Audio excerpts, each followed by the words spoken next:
know those darn juniors. Well, They beat us all the time. they do, and she's not.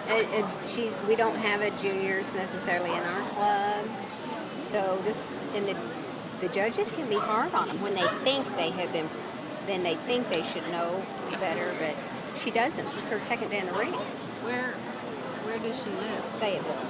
The Fayetteville I Club. was gonna say I have a friend who's really good, but not Fayetteville. Yeah, sorry, Fayetteville Club. And the judges do expect, more from, because if you're a junior, you should be practicing all the time. Believe you me, everybody's handing you a dog. Take this dog in the ring. Yeah. And she looks really cute. She is. She's a quick learner too. Well, that's what I mean about those darn juniors. Yeah. Us old folk takes a lot long. I know. Okay, let's see. Oh, this would be so awesome if she. Sometimes it's the dog. Sometimes it's not the handler.